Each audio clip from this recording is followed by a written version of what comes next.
नमस्कार दोस्तों, आपका स्वागत है हमारे YouTube चैनल एजुफैक्टोबिया में। आज हम इस वीडियो में बात करेंगे भगवान विष्णु के अंतिम अवतार कल्कि के बारे में। इस अवतार का उद्देश्य क्या है, इसका जन्म कब और कैसे होगा और इसका महत्व क्या है, इन सभी प्रश्नों के उत्तर हम इस वीडियो में ढूंढेंगे। विष्णु भगवान के इस अंतिम अवतार को लेकर हम देखेंगे कि क्या शास्त्रों में कहा गया है और उसका धार्मिक महत्व क्या है। तो बिना देरी किए चलिए शुरू करते हैं।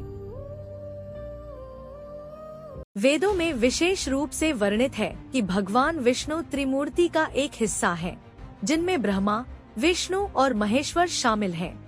इन त्रिमूर्तियों में भगवान ब्रह्मा को ब्रह्मांड के रचनाकर्ता माना जाता है। भगवान महेश्वर यानी भगवान शिव को विनाशकर्ता जाना जाता है और भगवान विष्णु को पूरे ब्रह्मांड के पालनहार या संरक्षक माना जाता है। हिंदू धर्म के अनुसार कहा जाता है कि भगवान विष्णु ने अच्छे और बुरे के बीच संतुलन स्थापित करने के लिए कई बार मानव रूप में पृथ्वी पर अवतार लिए हैं। कहा जाता है कि भगवान विष्णु ने पहले से ही पृथ्वी पर लगभग 25 बार अवतार लिए हैं और भगवान कल्कि विष्णु का अंतिम अवतार होंगे।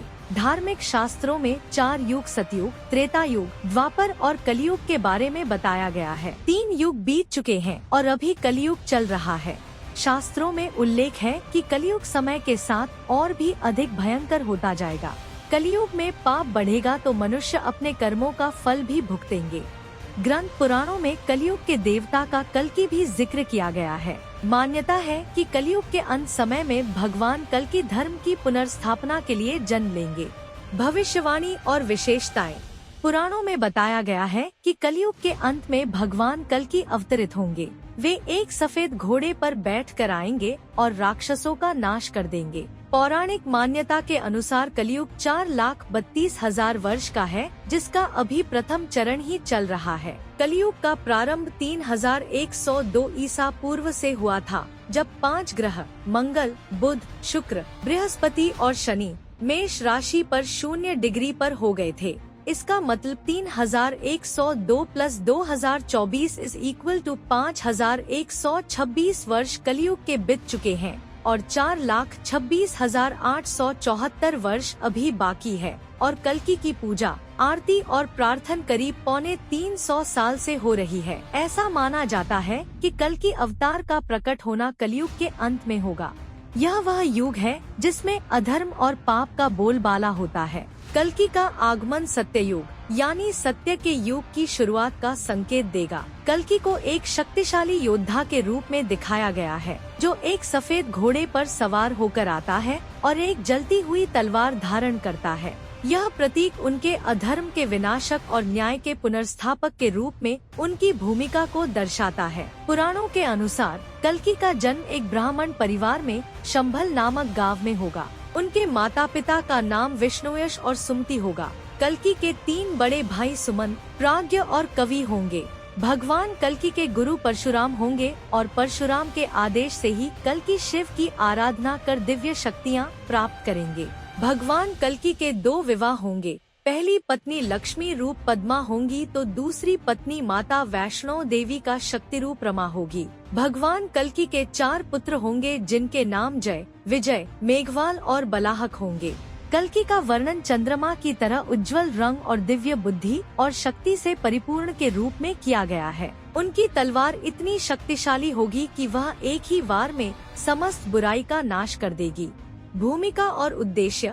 कल्कि का प्रमुख उद्देश्य है इस कलयुग में फैले हुए अधर्म और भ्रष्टाचार का विनाश करना। वे दुष्टों का संहार करेंगे, पृथ्वी को पवित्र करेंगे और न्याय की स्थापना करेंगे। कल्कि धर्म की पुनर्स्थापना करेंगे। यह सुनिश्चित करेंगे कि सत्य, न्याय और सद्गुण फिर से प्रबल हों। यह कलयुग का अंत और सत्ययुग की शुरुआत को चिन्हित करेगा। कल्कि न केवल अधर्म का नाश करेंगे, बल्कि मानवता को उठाने का काम भी करेंगे। वे लोगों को आध्यात्मिक जागरूकता और नैतिकता की ओर प्रेरित करेंगे।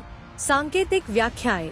कल्कि का विचार हिंदू दर्शन में समय के चक्रीय स्वभाव को रेखांकित करता है, जहां ब्रह्मांड निरंतर सृजन, संरक्षण और विनाश के चक्र से गुजरता है। कल्कि भविष्य के लिए आशा का प्रतीक है। यह वादा की महान विपत्ति के समय में भी एक दिव्य हस्तक्षेप संतुलन और सामंजस्य को बहाल करेगा। ग्रंथों में उल्लेख।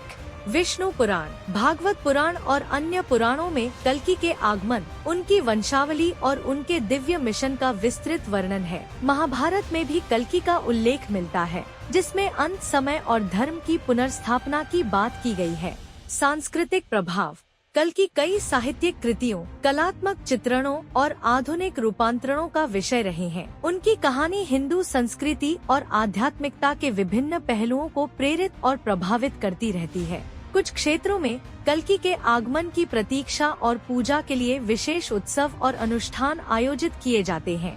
वर्तमान में भगवान कल्कि के नाम पर उत्तर प्रदेश में संभल ग्राम में एक मंदिर बना है। उनके नाम पर दिल्ली आदि क्षेत्रों में ऑडियो, वीडियो, सीडी, पुस्तक आदि साहित्य सामग्री का विकास कर प्रचार प्रसार किया जा रहा है। उनके नाम की आरती, चालीसा, पुराण आदि मिलते हैं। उत्तर प्रदेश में सक्रिय कल्कि वाटिका नामक संगठन का दावा है कि कल्कि अवतार के प्रकट होने का समय नजदीक आ गया है। इन लोगों का मानना है कि देवी जगत में कल्कि अवतार हो गया है। स्वप्न, जागृत और वाणी अनुभवों द्वारा वे भक्तों को संदेश दे रहे हैं। उनकी महाशक्तियाँ भक्तों की रक्षा के लिए इस जगत में चारों ओर फैल चुकी हैं। अब बस उनका केवल प्राकट्य शेष है। इसका तार्किक आधार यह है कि अवतार किसी समय सीमा में बंधा नहीं होता, उसके प्राकट्य के अपने मापदंड होते हैं। वर्तमान में भगवान विष्णु के 10वें अवतार कल्कि पर एक फिल्म बनाई जा रही है, जिसका नाम है कल्कि 2898 AD। इस फिल्म के निर्देशक नाग अश्विन हैं। नाग अश्विन की कल्कि 2898 AD एक विज्ञान कथा पर आधारित फिल्म है, जो हिंदू पौराणिक कथाओं से प्रेरित है और एक पोस्ट एपोकैलिप्टिक दुनिया में सेट है। यह फिल्म 2898 ईस्वी में काशी के डिस्टोपियन शहर में स्थापित है, जो दुनिया का आखिरी शहर है। फिल्म की कहानी घटनाओं को दर्शाती है जो सुपरहीरो कल्कि के उदय की ओर ले जाती है, जो विष्णु के 10वें अवतार से प्रेरित है। फिल्म की शुरुआत काशी शहर के भविष्यवादी और विनाशकारी माहौल से होती है, जहां मानवता अपने अस्तित्व की लड़ाई लड़ रही है। इस अराजक दुनिया में सुमति नामक एक महिला अपने बेटे कल्कि के भविष्य के बारे में चिंतित है। सुमति का किरदार मजबूत और देखभाल करने वाली माँ का है, जो अपने बेटे के लिए एक बेहतर भविष्य की कामना करती है। अमिताभ बच्चन अश्वत्थामा की भूमिका निभाते हैं, जो एक पौराणिक योद्धा है और कल्कि के मार्गदर्शक और संरक्षक के रूप में कार्य करता है। उनका किरदार गहराई और रहस्य से भरा हुआ है, जो कहानी को और भी दिलचस्प बनाता है। प्रभास भैरव की भूमिका में है, जो एक महत्वपूर्ण और केंद्रीय चरित्र है।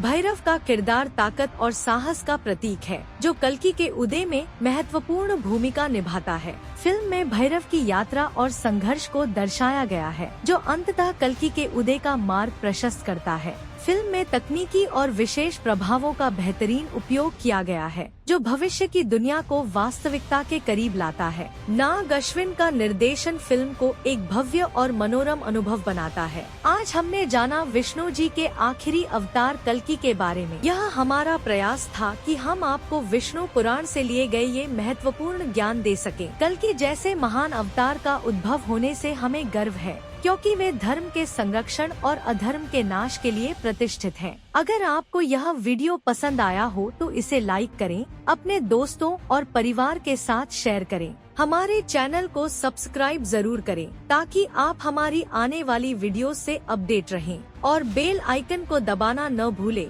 ताकि आपको हमारी हर नई वीडियो की जानकारी सबसे पहले मिल सके। हमें आपके विचार और सुझाव सुनने में बहुत खुशी होगी, इसलिए कमेंट्स में अपनी राय जरूर दें। तो दोस्तों, ऐसी ही जानकारी के लिए बने रहिए हमारे YouTube चैनल एडुफैक्टोबिया में। मिलते हैं अगले वीडियो में, तब तक के लिए बाय।